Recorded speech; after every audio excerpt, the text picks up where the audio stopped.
साथियों नमस्कार। Exam victory centre में आपका स्वागत है।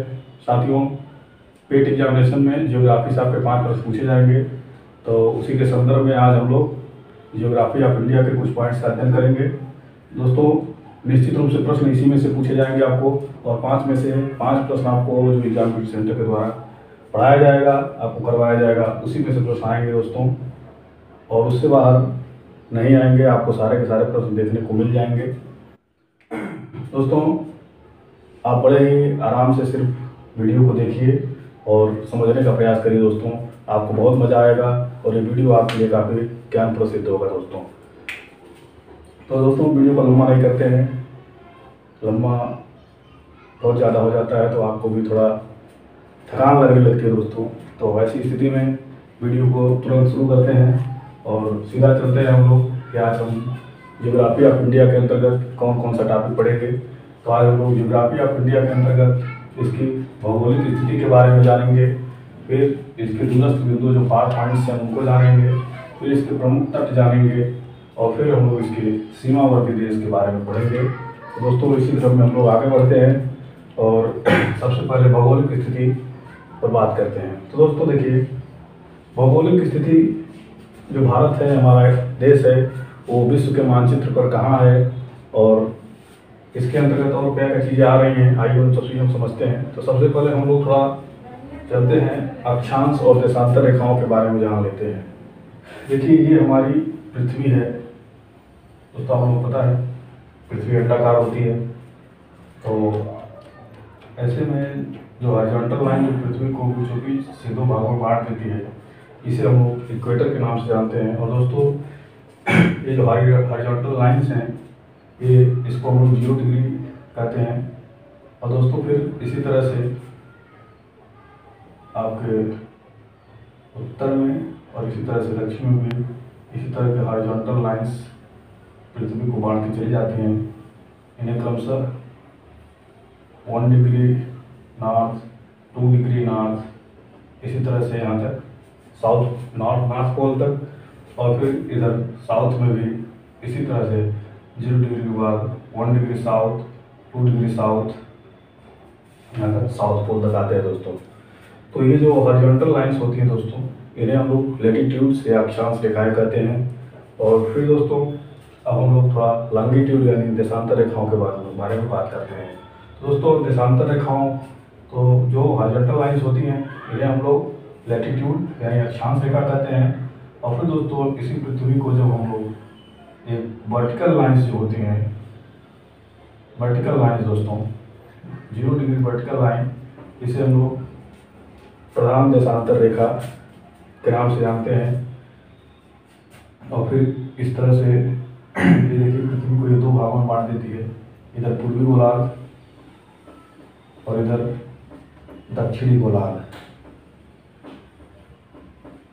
दक्षिणी गोलार्ध, दक्षिणी गोलार्ध दोस्तों, इसे आप ईस्टर्न हेमिस्फीयर और इसे आप वेस्टर्न, दक्षिण में ये पश्चिमी है, सॉरी पश्चिमी, इसे आप लोग वेस्टर्न हेमिस्फीयर के नाम से जानते हैं।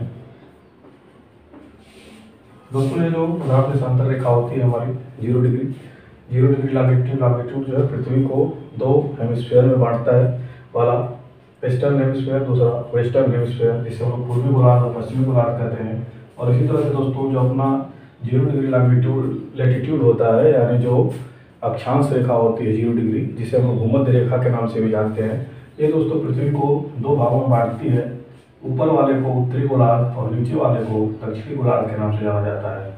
दोस्तों, ये हमारा इक्वेटर है, 0 डिग्री लाइन, 0 डिग्री लैटिट्यूड है। तो ये ऊपर होता है हमारा ये नॉर्थर्न हेमिस्फीयर होता है, नॉर्दर्न हेमिस्फीयर। और फिर दोस्तों, मतलब उत्तरी गोलार्ध और इसी तरह से नीचे वाला दक्षिणी गोलार्ध यानी साउथर्न हेमिस्फीयर कहा जाता है।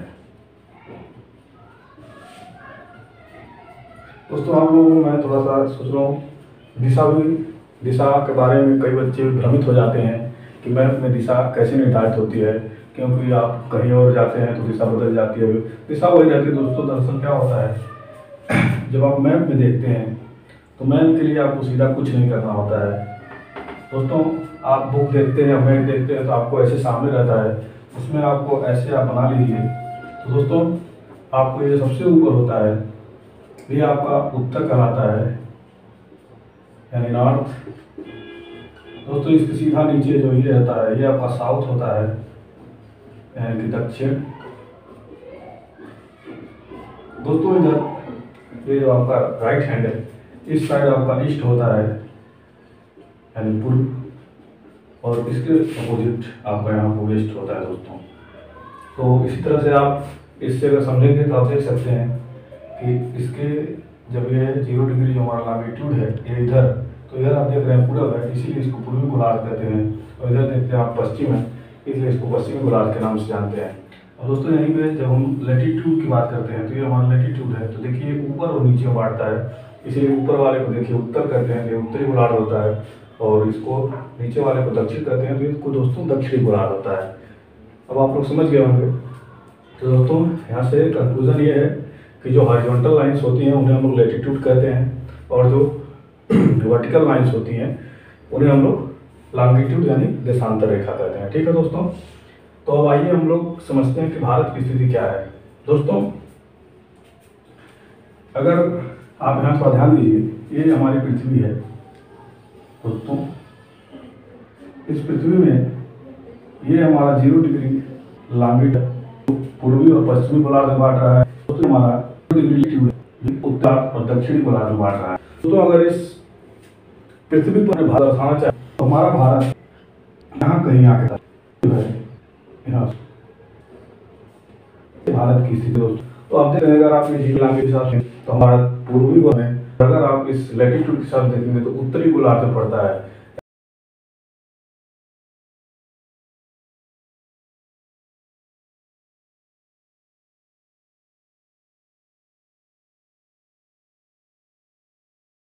उत्तर पूर्व गोलार्ध में, उत्तर पूर्व गोलार्ध में हमारा भारत स्थित होता है दोस्तों। तो अगर आपसे पूछेगा भारत किस गोलार्ध में स्थित है तो आपसे पूर्वोत्तर या उत्तर पूर्व गोलार्ध ही आपका आंसर होगा दोस्तों। यहाँ से आप लोग समझ सकते हैं। ये जो आप भारत का नक्शा देख रहे हैं दोस्तों, ये भारत का नक्शा दोस्तों मैंने अपने हाथ से बनाया है। थोड़ा सा हो सकता है बहुत सही नहीं बनाया है, लेकिन फिर भी इतना बनाया कि आप लोग समझ सकते हैं कि हाँ ये भारत है। ठीक है दोस्तों, तो आइए ये जो भारत दिख रहा है दोस्तों, जब इसको हम विश्व मानचित्र पर देखते हैं और या पृथ्वी पर अगर हम इसको प्रदर्शित करना चाहें तो यहाँ पर आता है दोस्तों, यहाँ पर हमारा भारत कहीं स्थित है। तो आप देख सकते हैं यहाँ से उत्तर में और यहाँ से पूर्व में, यानी उत्तर पूर्व गोलार्ध में हमारा भारत स्थित है दोस्तों। अब आइए हम लोग बात करते हैं कि कितने डिग्री लैटिट्यूड से कितने डिग्री लैटिट्यूड तक हमारा भारत जो है फैला हुआ है, और इसी तरह से लॉन्गिट्यूड के बारे में बात करेंगे। दोस्तों आप लोग इस क्लास को बड़े आराम से देखिए, आपको चीज़ें काफ़ी आसानी से समझ में आएंगी। अगर आपको चीज़ें कहीं नहीं समझ में आती हैं तो आप लोग कमेंट सेक्शन में कमेंट करके ज़रूर पूछिएगा और बताइएगा दोस्तों। मैं आप लोगों के हर सवाल का काफ़ी अच्छी तरीके से जवाब जरूर दूँगा, आप लोगों को समझाने का प्रयास करूँगा दोस्तों। इसको मैं रख देता हूँ ताकि दिशा आप लोग भ्रमित ना हो और दिशा समझने में जो है आसानी हो। ठीक है दोस्तों, ये देखिए दिशा ऐसे रहेगा, आप लोग भी इसको समझने का प्रयास करिए दोस्तों। अगर आप ऐसे खड़ा हो जाएंगे, सामने आप अपने ऐसे बना लिया करिए, ऊपर आपका उत्तर, नीचे दक्षिण, इधर राइट हैंड में आपका पूर्व होता है, इधर पश्चिम होता है। ठीक है दोस्तों, यही रहेगा ताकि आगे चीज़ें हम लोग और समझेंगे। तो दोस्तों अब हम लोग भौगोलिक स्थिति के बारे में बात करते हैं। तो दोस्तों आप यहाँ देख सकते हैं ये भारत की मुख्य भूमि लगी हुई है दोस्तों। फिर यहाँ पे आप देख सकते हैं ये अंडमान एंड निकोबार द्वीप समूह है जो भारत के अंतर्गत ही आता है। और दोस्तों यहाँ पर लक्षद्वीप होता है, लक्षद्वीप जो भी भारत के अंतर्गत आता है। और दोस्तों आइए हम लोग जानते हैं कि भारत कितने से कितने डिग्री अक्षांश के बीच में स्थित है। तो दोस्तों आप ये चीज़ यहाँ पे देख रहे हैं जो भारत का दक्षिणतम बिंदु है, मुख्य भूमि का दक्षिणतम बिंदु है दोस्तों, ये जो है 8 डिग्री 4 मिनट नॉर्थ। दोस्तों मैंने अभी आपको बताया कि ये क्या है, नॉर्थ क्या है। दोस्तों जब आप लैटिट्यूड, ये पृथ्वी है, पृथ्वी ये हमारे 0 डिग्री ये 0 डिग्री लैटिट्यूड है दोस्तों, ये 0 डिग्री, ये 0 डिग्री। अब दोस्तों कोई ऊपर जो है टोटल 1 2 3 4 5 दोस्तों इस तरह से करके टोटल 90 लैटिट्यूड्स होती है एक हेमिस्फीयर में जो है लैटिट्यूड की संख्या। यानी यहाँ पर 1 degree north, 2 degree north, 3 degree north, इसी तरह से 1 डिग्री नॉर्थ तक आते हैं और उसमें 4 मिनट और जोड़ते हैं दोस्तों। यानी देखिए दोस्तों 1 मिनट 1 डिग्री में आपके टोटल 60 मिनट होते हैं, तो 8 डिग्री पूरा और 90 डिग्री में 4 मिनट जो है दोस्तों ले करके यहाँ से भारत की सीमा जो है शुरू होती है मुख्य भूमि की दोस्तों। यहाँ से मुख्य भूमि की सीमा शुरू होती है और इसके बाद 8 डिग्री से लेकर के दोस्तों ये जो आता है यहाँ पर टोटल भारत का, ये देखिए सबसे ऊपरी सिरा है, ये जो है 37 डिग्री 6 मिनट दोस्तों ये नॉर्थ। यानी भारत का जो लैटिट्यूड एक्सपेंशन है वो आप लिख सकते हैं यहाँ पे। यहाँ पे दोस्तों ध्यान दीजिए, जो लैटिट्यूड है, लैटिट्यूड यानी अक्षांश का अक्षांशीय विस्तार जो है भारत का वो कितना है दोस्तों, आप यहाँ पे लिख सकते हैं 8 डिग्री 4 मिनट से 37 डिग्री 6 मिनट तक भारत का लैटिट्यूड एक्सपेंशन है। ठीक है दोस्तों, ये तो हो गई भारत के उत्तर और दक्षिण की बात। अब दोस्तों आइए हम लोग भारत के पूर्व से लेकर पश्चिम तक की बात करते हैं दोस्तों, यहाँ से लेकर के यहाँ तक। दोस्तों मैं आपको बता दूं, जैसे ये लैटिट्यूड लाइन्स है, इसी तरह से अब हम भारत के लॉन्गिट्यूड लाइन्स के अनुसार जो भारत की अब चीज़ें को व्याख्या करेंगे। दोस्तों ये है, मैंने आपको बताया कि यहाँ भारत यहाँ पे कहीं पाया जाता है। दोस्तों ये देखिए ये सिरा जो है ये तो ये यहाँ पर है, यानी जो ये प्रधान देशांतर रेखा है 0 डिग्री मेरिडियन दोस्तों जो है ये यहाँ पे कहीं पाई जाएगी। और यहाँ से 1 2 3 4 5 6 से करते हुए यहाँ पे भारत आता है और कैवी डिग्री आती है तो 68वीं डिग्री 68 डिग्री 7 मिनट से ये जो होता है 68 डिग्री 7 मिनट से भारत का एक सिरा पश्चिमी सिरा टच होता है। और फिर कहाँ तक जाता है दोस्तों, इसका विस्तार जो होता है 97 डिग्री 25 मिनट तक, 68 डिग्री 7 मिनट से 97 डिग्री 25 मिनट तक भारत का लॉन्गिट्यूडिनल विस्तार है दोस्तों। यानी लॉन्गिट्यूडिनल या हम इसको कहें देशांतरीय विस्तार 68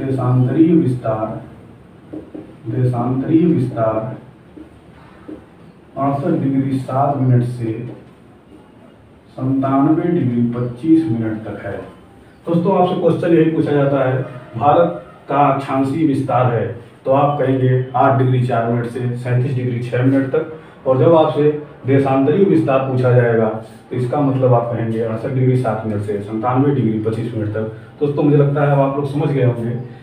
देशांतरीय विस्तार का मतलब यह है कि पश्चिम से पूर्व की बात कर रहा है, और लैटिट्यूड का मतलब ये होता है कि आपको दक्षिण से उत्तर या उत्तर दक्षिण की बात कर रहा है। ठीक है दोस्तों, दिशा समझने में आपको कोई दिक्कत नहीं हो रही होगी और आप लोग अक्षांश और देशांतर रेखा भी समझ गए होंगे।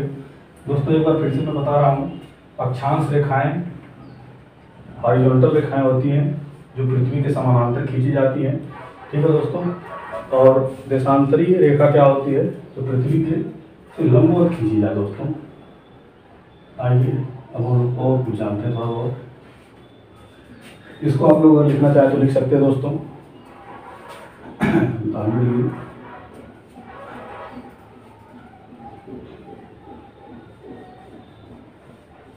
दोस्तों अब आइए भौगोलिक स्थिति के बारे में हम लोग जान लिए कि अक्षांशीय विस्तार जो है 8 डिग्री 4 मिनट से 37 डिग्री 6 मिनट तक है, और देशांतरीय विस्तार जो है 68 डिग्री 7 मिनट से 97 डिग्री 25 मिनट तक है।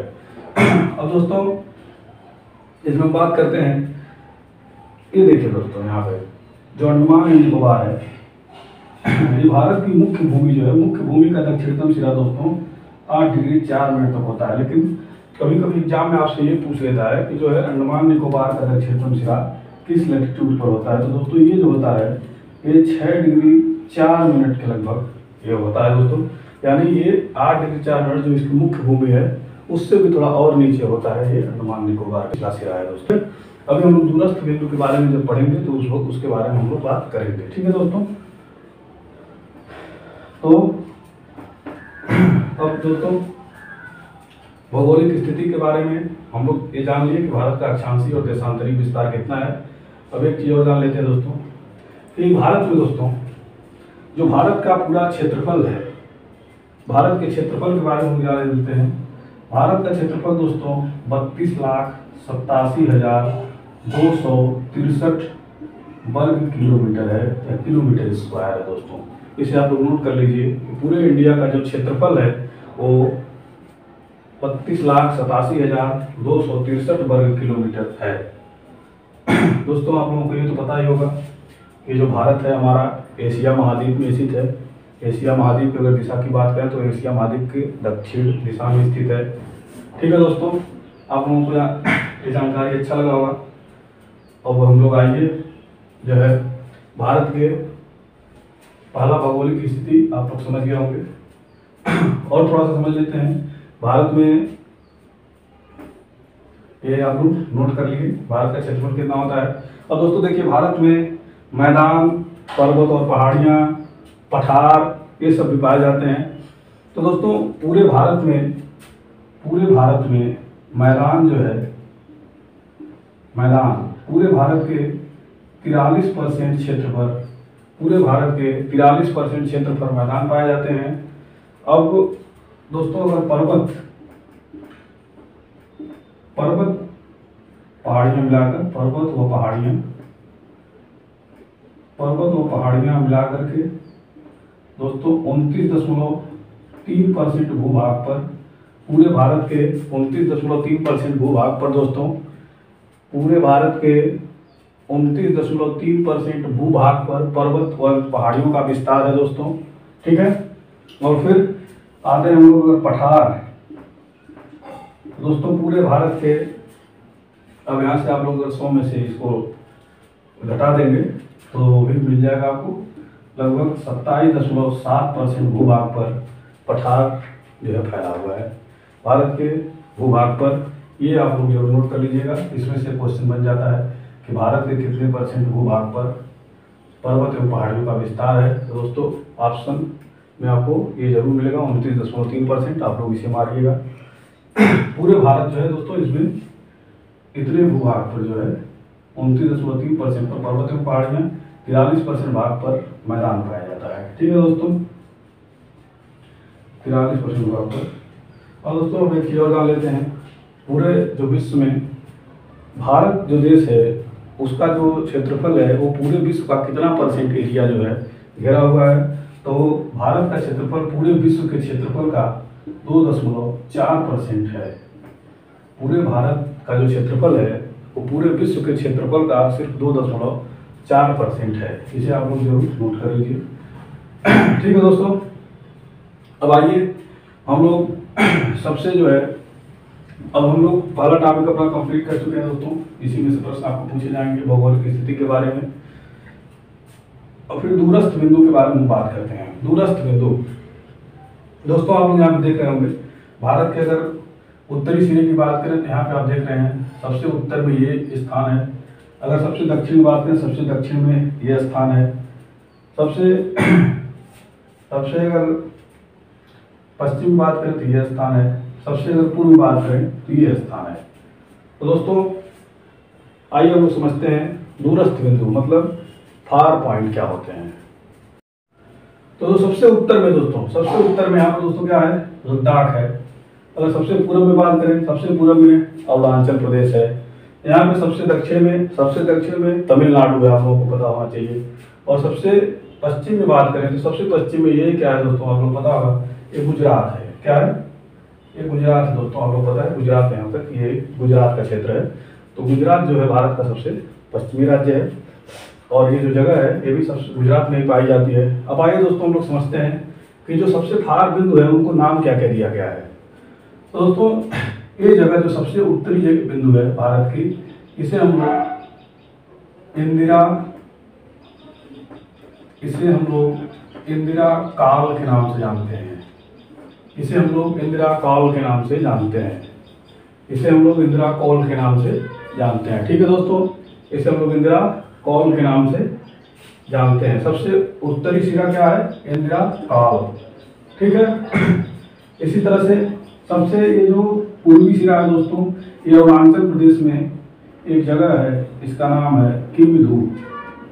किम्बुधु या किम्बुधु कहते हैं दोस्तों। ये इसका जो है 97 डिग्री लॉन्गिट्यूड पर पाया जाता है दोस्तों। ये जगह और है, कभी कभी ऑप्शन में आपको बलांगू भी मिलता है, तो बलांगू और किम्बुधु ये दोनों एक ही जगह पर है। ये 97 डिग्री और ये दोस्तों 97 डिग्री 1 मिनट के अंतराल पर बलांगू पाया जाता है। तो दोस्तों अगर ऑप्शन में किम्बुधु हो तो किम्बुधु मारिएगा, बलांगू हो तो बलांगू मारिएगा। इन दो में से एक ऑप्शन में आपको जरूर मिलेगा। फिर दोस्तों अगर हम ये पश्चिमी सिरे की बात करें तो दोस्तों ये जगह है, इसका नाम है बुहार मोहनी, गुजरात में जगह है। इसी के पास पाया जाता है सर क्रीक। क्या नाम है इसका दोस्तों? Sir creek. सर क्रीक दोस्तों, आप लोग अगर थोड़ा ध्यान देंगे तो सर क्रीक विवाद के नाम से जो है अक्सर आप लोग इस बात को सुनोगे, सर क्रीक विवाद करके आप लोग सुने होंगे। तो दोस्तों ये सर क्रीक विवाद, ये सर क्रीक जो जगह है, इसे लेकर भारत और पाकिस्तान में जो विवाद है बहुत कम ही ये हाईलाइट होता है दोस्तों। तो इसलिए ऐसा हो सकता है कि आप ना सुने हो। तो ये सर क्रीक जो है बुहार मोहनी के पास, ये भारत का सबसे पश्चिमी सिरा है दोस्तों। ठीक है, भारत की सबसे पश्चिमी बिंदु क्या है? Sir creek. कहाँ पर है? गुजरात में। ठीक है दोस्तों। सबसे उत्तरी पॉइंट इंदिरा काल। ठीक है, सबसे पश्चिमी, सबसे पूर्वी क्या है? किम्बुधु या बलांगू, अरुणाचल प्रदेश में दोनों पाए जाते हैं। सर क्रीक बुहार मोहनी के पास गुजरात में। ठीक है दोस्तों। अब आइए हम लोग दक्षिणतम सिरे की बात करते हैं दोस्तों। तो दोस्तों ये आप जानते हैं ये यहाँ पे आपको ये केरल है। केरल यहाँ खत्म होता है। ये दोस्तों ये तमिलनाडु है, आपके तमिलनाडु। तो दोस्तों जो भारत की मुख्य भूमि है उसका सबसे दक्षिणतम सिरा तमिलनाडु में पड़ता है और इस जगह का नाम क्या है? आप नाम सुने होंगे, कन्याकुमारी। क्या नाम है दोस्तों इसका? कन्याकुमारी। कन्याकुमारी, इसे हम लोग दोस्तों केप कोमोरिन के नाम से भी जानते हैं। Cape Comorin, Cape Comorin, Kanyakumari या केप कोमोरिन एक ही जगह का नाम है दोस्तों। ठीक है, तो भारत की मुख्य भूमि का सबसे दक्षिणतम सिरा है दोस्तों। लेकिन दोस्तों मैंने आपको शुरू में बताया कि इसका जो है लैटिट्यूड है 8 डिग्री 4 मिनट है। ठीक है दोस्तों। और ये जो अंडमान निकोबार है, इसका आप जो दक्षिणतम देखते हैं तो ये 6 डिग्री 4 मिनट पर चला आता है दोस्तों। यानी अगर हम आपको ऐसे समझाएं जैसे मैंने आपको लैटिट्यूड बताया था, तो 1 2 3 4 5 6 दोस्तों। तो देखिए 6 है नहीं, भारत जो है उत्तर पाया जाता है 1 2 3 4 5 6 7 8। तो दोस्तों ये जो मुख्य भूमि है यहाँ पाई जाती है और 6 यहाँ पर जो है आपका ये हमारा अंडमान निकोबार, ये भारत के अंतर्गत ही आता है दोस्तों। भारत का द्वीप है, आप लोगों को पता होगा अंडमान निकोबार। तो ये जो है 6 डिग्री 4 मिनट पे, यानी ये देखा जाए तो मुख्य भूमि से भी नीचे चला जाता है दोस्तों। ठीक है, तो जो मुख्य जो दक्षिणतम सबसे दक्षिणतम सिरा है, अगर भारत के सबसे दक्षिणतम सिरे की बात करें तो वो यहाँ पर अंडमान निकोबार में आ पड़ता है और इसका नाम होता है इंदिरा पॉइंट। क्या नाम होता है दोस्तों? इंदिरा पॉइंट। आप लोग नाम सुने होंगे। तो इंदिरा पॉइंट कहाँ है दोस्तों? अंडमान एंड निकोबार का सबसे दक्षिणतम सिरा, जो भारत का सबसे, चूंकि ये अंडमान निकोबार भारत का ही है, भारत के अंतर्गत ही ये द्वीप है, तो इसीलिए जो है भारत का सबसे दक्षिणतम सिरा कहलाता है और इसे हम लोग इंदिरा पॉइंट के नाम से जानते हैं। लेकिन दोस्तों अगर भारत की मुख्य भूमि का दक्षिणतम सिरा आपसे पूछेगा तो आपका आंसर कन्याकुमारी या केप कोमोरिन होगा, जो तमिलनाडु में पाया जाएगा। ठीक है दोस्तों, मुझे लगता है आप लोग समझ गए होंगे। एक बार फिर से दोहरा लेते हैं। भारत का सबसे उत्तरी बिंदु इंदिरा काल। ठीक है दोस्तों। सबसे पूर्वी बिंदु किम्बुधु या बलांगू, अरुणाचल प्रदेश में। ठीक है। सबसे पश्चिमी सर क्रीक बुहार मोहनी के पास, गुजरात में। ठीक है दोस्तों। भारत की मुख्य भूमि का सबसे दक्षिणतम सिरा केप कोमोरिन या कन्याकुमारी। दोस्तों आप लोगों को मजा आ रहा है? लाइक करिए, सब्सक्राइब करिए और भी जो आपके साथी सहपाठी हैं जो पेट की तैयारी कर रहे हैं, करना चाहते हैं, उन्हीं से जुड़िए दोस्तों। इसी तरह की और भी इंटरेस्टिंग क्लासेस आपके सामने अभी आती रहेंगी और निश्चित रूप से आपको सिलेक्शन या अच्छी सफलता जरूर दिलाएंगे दोस्तों। आप लोग बस ध्यान से पढ़ते रहिए और चीज़ों को समझिए दोस्तों। आपको यहाँ पे रटाया नहीं जाएगा दोस्तों, समझाया जाएगा, क्योंकि आप रटेंगे तो बहुत पॉसिबिलिटी है कि आप जाकर परीक्षा में भूल जाएं, लेकिन आप समझेंगे तो निश्चित रूप से आप भूलेंगे नहीं, चीज़ें आपको याद रहेंगी और आप खुद तो जानेंगे ही, दूसरों को भी बता पाएंगे दोस्तों। तो आइए, मुख्य भूमि जो भारत की मुख्य भूमि है दोस्तों, मुख्य भूमि का सबसे दक्षिणतम सिरा केप कोमोरिन या कन्याकुमारी, और अगर पूरे भारत के लिए बात करें तो इंदिरा पॉइंट जो अंडमान निकोबार का दक्षिणतम सिरा है। ठीक है दोस्तों, तो आप लोग समझ गए होंगे। अब ये हमारा दूसरा पॉइंट भी, दूरस्थ बिंदु भी कंप्लीट हो गया। और दोस्तों राज्य भी आपको पता ही होगा, अगर सबसे उत्तर पूछे तो लद्दाख है, सबसे पूर्व पूछे तो अरुणाचल प्रदेश है, सबसे पश्चिम पूछे तो गुजरात है, और सबसे दक्षिणतम राज्य कौन सा है, तमिलनाडु है दोस्तों। ठीक है, आप लोग समझ गए होंगे। अब आइए अपने अगले टॉपिक पर हम लोग चलते हैं, प्रमुख तट। दोस्तों तट आप लोग नाम सुने होंगे। तट मतलब दोस्तों आप लोग एक चीज और नोट करिएगा, जो भारत है हमारा, भारत दोस्तों, ये हमारा भारत है। जो हमारा ये भारत है दोस्तों, भारत हमारा, इसके उत्तर में हिमालय है, आप लोगों को पता होगा। इसके अगर पश्चिम में बात करें तो यहाँ पाकिस्तान को ये ऊपर छोड़ने के बाद ये जो जगह है, ये सब जगह, ये दोस्तों ये आपका अरब सागर है, अरब सागर है, अरब सागर है, ये अरब सागर है,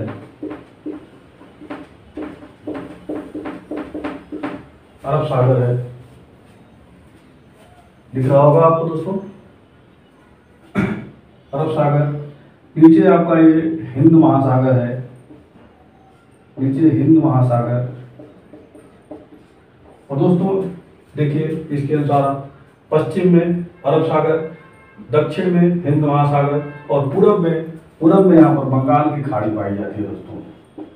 पूरब में बंगाल की खाड़ी पाई जाती है दोस्तों, पूरब में बंगाल की खाड़ी। यानी आप देखेंगे तो भारत तीन तरफ से समुद्र से घिरा हुआ है, और उत्तर में इसके विशाल हिमालय खड़ा हुआ है दोस्तों। क्योंकि ये भूमि से तो नहीं, लेकिन प्राकृतिक चीजों से एक अपना अलग स्थान बनाता है दोस्तों। प्राकृतिक, एक तरह से ये प्राकृतिक रूप से चारों तरफ से अवरुद्ध है, इसीलिए भारत को हम उपमहाद्वीप का संज्ञा देते हैं दोस्तों। आप लोग सुने होंगे कि भारत एक उपमहाद्वीप है, उसका पीछे रीजन यही है कि ये चारों तरफ से प्राकृतिक चीज़ों से घिरा हुआ है दोस्तों। ठीक है दोस्तों, तीन तरफ से ये सागर से घिरा हुआ है, तो इसमें तट भी पाए जाते हैं। आइए अब हम उन तटों के बारे में समझते हैं कि कौन से तट किस नाम से जाने जाते हैं। दोस्तों यहाँ पे आप देख सकते हैं, ये गुजरात है, गुजरात। दोस्तों यहाँ पे ये जो है आपका महाराष्ट्र,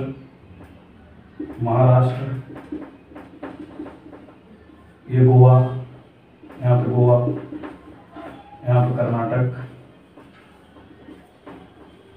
यहाँ पे केरल, थोड़ा ऊपर ही पाया जाता है। यहाँ पे दोस्तों तमिलनाडु,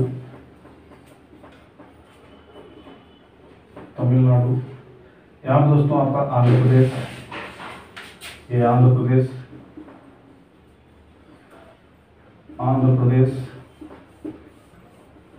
दोस्तों यहाँ पे आपका उड़ीसा, और यहाँ पे आपका पश्चिम बंगाल। दोस्तों पश्चिम बंगाल आप लोग नाम सुनोगे, पश्चिम बंगाल पाया जाता है दोस्तों। तो फिर इन तटों को आप जानते हैं दोस्तों, गुजरात से लेकर के महाराष्ट्र जो दमन तक ये जो तट है, समुद्री तट है, इसको हम लोग कठियावाड़ तट के, दोस्तों इसको हम लोग थोड़ा मिटा रहे हैं, आपको समझिएगा, इसको कठियावाड़ तट कहा जाता है,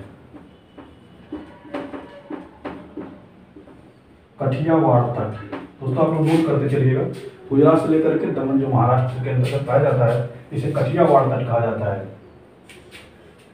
फिर दोस्तों यहाँ से लेकर के जो गोवा तक जो तट है, इसको हम लोग कोंकण तट के नाम से जानते हैं दोस्तों। कौन सा? कोंकण तट, कोंकण तट के नाम से जानते हैं। कोंकण तट, तल नहीं दोस्तों, तट, कोंकण तट। फिर दोस्तों गोवा से लेकर के कर्नाटक जो ये तट पाया जाता है समुद्र का, इसको हम लोग केनरा तट के नाम से जानते हैं। क्या दोस्तों? केनरा या कोनरा तट, केनरा तट। ठीक है दोस्तों। फिर कर्नाटक से केरल तक दोस्तों ये जो है ये बहुत काफी नाम आप लोग इसका सुने होंगे दोस्तों। इसे हम लोग मालाबार तट के नाम से जानते हैं दोस्तों, मालाबार तट, मालाबार तट। दोस्तों आप लोग इसका नाम सुने होंगे, मालाबार तट। दोस्तों ये वही तट है जहाँ पर जो भारत का जो मानसून है दोस्तों, ये दक्षिणी पश्चिमी मानसून दोस्तों सबसे पहले मालाबार तट पर ही पहुँचता है और 5 से 10 जून के अंतर्गत सबसे पहले जो है मानसून यही मालाबार तट पर टकराता है दोस्तों। ये आप लोग नोट कर लीजिएगा, सबसे पहले जो मानसून होता है वो कहाँ पहुँचता है, मालाबार तट पर पहुँचता है दोस्तों। और मालाबार तट है कहाँ, कर्नाटक से केरल के बीच में जो समुद्री तट है इसे हम लोग मालाबार तट कहते हैं दोस्तों। तो केरल और तमिलनाडु एकदम काफी पास में है। तो ये जो उसके बाद फिर दोस्तों तमिलनाडु से जो आंध्र प्रदेश तक का जो तट है इसे हम लोग, आपने इसका भी नाम सुने होंगे, इसे कोरोमंडल तट कहा जाता है दोस्तों। क्या, कोरोमंडल तट दोस्तों, इसे कोरोमंडल तट कहा जाता है। क्या, कोरोमंडल तट, इसे कोरोमंडल तट कहा जाता है। ठीक है दोस्तों। फिर इसके बाद यहाँ से उड़ीसा जो दोस्तों उड़ीसा है इसको हम उत्तरी सरकार तट के नाम से जानते हैं। क्या दोस्तों, इसको उत्तरी सरकार तट कहा जाता है दोस्तों। क्या, उत्तरी सरकार तट। दोस्तों आप लोग नोट करते जाइएगा इसको। गुजरात से दमन दीव महाराष्ट्र जो अंतर्गत ये कठियावाड़ तट कहा जाता है। फिर यहाँ से गोवा तक कोंकण तट, फिर गोवा से कर्नाटक तक केरला तट, और कर्नाटक से केरल तक मालाबार तट, और फिर दोस्तों ये केरल तमिलनाडु से लगा है आंध्र प्रदेश तक, इसको कोरोमंडल तट के नाम से जानते हैं। और दोस्तों ये जो उड़ीसा के पास आसपास का तट है इसे उत्तरी सरकार तट के नाम से जानते हैं। और ये जो दोस्तों पश्चिम बंगाल के पास जो तट होता है, यहाँ पर जो हुगली नदी आती है दोस्तों, वो कई धाराओं में बट करके जो है यहाँ पर एक तट का जो निर्माण करती है, इसे हम लोग दीघा तट के नाम से जानते हैं दोस्तों। कई बार पूछ दिया जाता है दीघा तट, तो बच्चे बता नहीं पाते दोस्तों। दीघा तट पश्चिम बंगाल में पाया जाता है। आप लोग इसे याद रखिएगा दोस्तों। आप लोग समझ गए होंगे, इसे आप लोग एक बार अपने लिख लीजिए, नोट आप लोग बनाते रहिएगा दोस्तों। जैसा कि मैंने पिछले वीडियो में बताया था कि आप लोग अपना नोट बना के पढ़िए दोस्तों। यहाँ पर आपको समझाया जाएगा, बताया जाएगा, आप लोग उसे अपनी भाषा में, अपने लैंग्वेज में समझिए और लिखते रहिए और उसे ही पढ़िए दोस्तों। आप लोगों को काफ़ी अच्छा रिस्पांस मिलेगा। और दोस्तों देखिए, तट आपसे कोई पूछा जाएगा तो आपसे यही पूछा जाएगा कि कोंकण तट कहा जाता है। तो दोस्तों महाराष्ट्र और गोवा के बीच में तट पाया जाता है, उसे हम लोग कोंकण तट के नाम से जानते हैं। केनरा तट भी बहुत पूछा जाता है दोस्तों। केनरा तट गोवा से कर्नाटक तक का जो तट है उसे हम लोग केनरा तट के नाम से जानते हैं दोस्तों। ठीक है दोस्तों, अब हम लोग तट पढ़ेंगे। अब हम लोग सीमावर्ती देश पढ़ेंगे दोस्तों। अब हम लोग अपने लास्ट टॉपिक पर, आज के जो वीडियो है बहुत ज़्यादा लंबा नहीं करते हैं इसको। हम लोग आज सीमावर्ती देश, जो भारत के सीमावर्ती देश हैं उनके बारे में हम लोग पढ़ लेते हैं दोस्तों। इसको मैं मिटाऊंगा नहीं।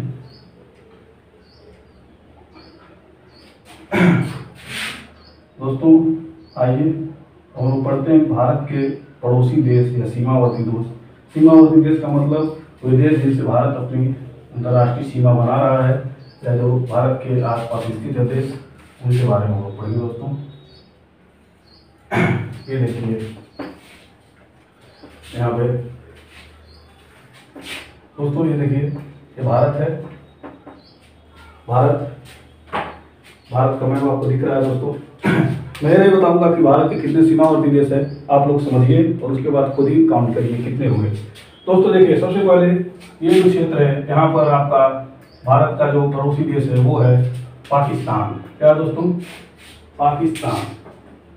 यहाँ पर आपका है पाकिस्तान दोस्तों, यहाँ पे पाकिस्तान है दोस्तों। ठीक है, यहाँ पर दोस्तों, ये मैं थोड़ा सा इसको मिटाना चाहूँगा। यहाँ पर आपका अफगानिस्तान है दोस्तों। क्या है, अफगानिस्तान यहाँ पे दोस्तों। और ये पूरा क्षेत्र नहीं दोस्तों, ये क्षेत्र है पूरा, यहाँ से ये सब, ये पूरा क्षेत्र दोस्तों, ये है चीन का दोस्तों। क्या है, चीन, ड्रैगन नाम सुने होंगे आप लोग। अरे वही पंगोंग झील वाला। ठीक है दोस्तों, विवाद हुआ था चीन, चाइना नाम सुने होंगे आप लोग दोस्तों। चीन है। फिर ये देखिए, ये जो क्षेत्र है दोस्तों, ये हमारा पड़ोसी देश नेपाल है। ये नेपाल है दोस्तों। यहाँ पे दोस्तों देखिए, ये भारतीय राज्य सिक्किम है। और ये यहाँ पर दोस्तों, ये आपका भूटान है। क्या दोस्तों, भूटान है दोस्तों। इसके पूर्व साइड में यहाँ पे म्यांमार है। दोस्तों। ये जो आपको दिख रहा है, अगर इसको यहाँ मिला दें तो ये क्या है, ये बांग्लादेश है। बांग्लादेश, वही बांग्लादेश जिसको कभी पूर्वी पाकिस्तान कहा जाता था दोस्तों। 1971 में भारत पाकिस्तान के युद्ध में बांग्लादेश का निर्माण हुआ था, आपको पता है। ये वही बांग्लादेश है दोस्तों। आप लोग काउंट करिए, ये पाकिस्तान, अफगानिस्तान 2, चीन 3, नेपाल 4, भूटान 5, म्यांमार 6 और बांग्लादेश 7। यानी टोटल दोस्तों ऐसे 7 देश हैं जो भारत के साथ अपनी अंतर्राष्ट्रीय सीमा बनाते हैं, या भारत इनके साथ अपनी अंतर्राष्ट्रीय सीमा बनाता है दोस्तों। 2 देश दोस्तों ऐसे हैं, देखिए एक श्रीलंका है यहाँ पे, ये श्रीलंका, और दोस्तों इसके बाद एक यहाँ पे पाया जाता है मालदीव दोस्तों, ये मालदीव।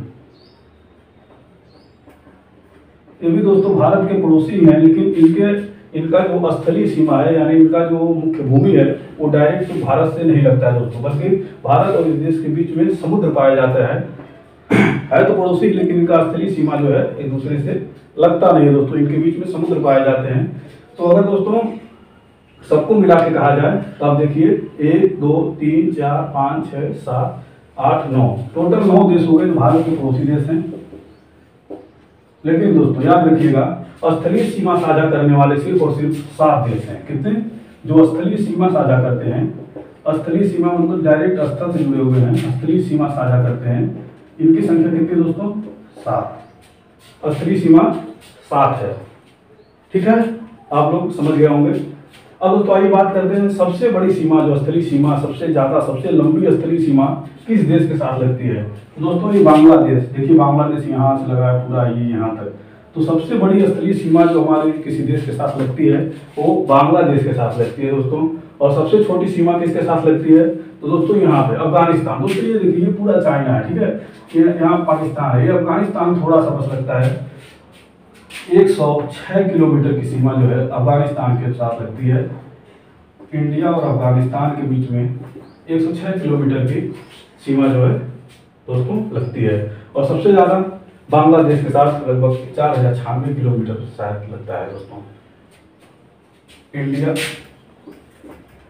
और बांग्लादेश के साथ दोस्तों 4096 किलोमीटर ये मैक्सिमम है दोस्तों, जो इंडिया किसी देश के साथ बनाता है, और ये क्या है? मिनिमम है, ठीक है, इसे आप लोग ध्यान रखिएगा दोस्तों, ठीक। सबसे लंबी सीमा बांग्लादेश के साथ और सबसे कम सीमा अफगानिस्तान के साथ 106 किलोमीटर का, ठीक है दोस्तों, आपको याद रखना चाहिए। दोस्तों ये अफगानिस्तान और पाकिस्तान आपस में यहाँ पर मिलते हैं, इनके बीच में एक खैबर दर्रा पाया जाता है, जहाँ से आर्य सबसे पहले भारत में आए थे दोस्तों, ये आपको याद रखना हो। खैबर दर्रा भारत और अफगानिस्तान, पाकिस्तान और अफगानिस्तान के बीच में, यहाँ पर यहीं से जो है भारत में आर्य जो है प्रवेश किए थे, ठीक है दोस्तों, आप इस चीज़ को याद रखिएगा। अब दोस्तों आइए थोड़ा सा एक और कुछ जानकारी, महत्वपूर्ण चीज़ें जो है वो मैं आपको बता दूं। वो ये है कि दोस्तों देखिए, मैंने आपको बताया था जो देशांतर रेखाएं होती है खड़ी खड़ी होती हैं। तो दोस्तों जो भारत का मैंने विस्तार आपको बताया था 68 डिग्री 7 मिनट से 97 डिग्री 25 मिनट तक, 97 डिग्री 25 मिनट तक। दोस्तों ये जो 82 डिग्री देशांतर रेखा है, 82 डिग्री देशांतर रेखा, वो भारत के बीचों बीच से होकर, भारत के बीचों बीच से नहीं, मतलब जो 82 डिग्री देशांतर रेखा दोस्तों, उसे भारत का जो है IST इंडियन स्टैंडर्ड टाइम यानी मानक समय रेखा माना जाता है। ये इलाहाबाद प्रयागराज के पास नैनीताल से होकर जाती है। और दोस्तों ये टोटल 5 राज्यों से होकर गुजरती है, आप लोगों को याद रखना है। जो मानक रेखा है कितनी देशांतर है? 82.5 डिग्री, ठीक है दोस्तों, 82.5 डिग्री ईस्ट। ईस्ट का मतलब दोस्तों पूर्वी देशांतर रेखा, आपको पता ही है भारत पूर्वोत्तर गोलार्ध में है, तो ये हमेशा ई ही रहेगा, कभी मत कर दीजिएगा, ठीक है दोस्तों, क्योंकि आपको पता है भारत कहाँ है? उत्तर पूर्वी गोलार्ध में। तो या तो अगर लैटिट्यूड की बात करेंगे तो उत्तर लिखेंगे यानी एन लिखेंगे, और अगर लॉन्गिट्यूड की बात करेंगे तो ईस्ट लिखेंगे, ई लिखेंगे, ठीक है दोस्तों। तो 82.5 डिग्री क्या है? IST है, इंडियन स्टैंडर्ड टाइम है, जो ग्रीनविच मीन टाइम से कितना है? 5.5 घंटा आगे है दोस्तों, ठीक है, 5.5 घंटा आगे है, ठीक है दोस्तों। अब देखिए एक चीज और, एक कर्क रेखा जो है, कर्क रेखा वो यहाँ से, कर्क रेखा एकदम भारत के बीचों बीच से गुजरती है दोस्तों, और ये टोटल 8 राज्यों से होकर जाती है दोस्तों।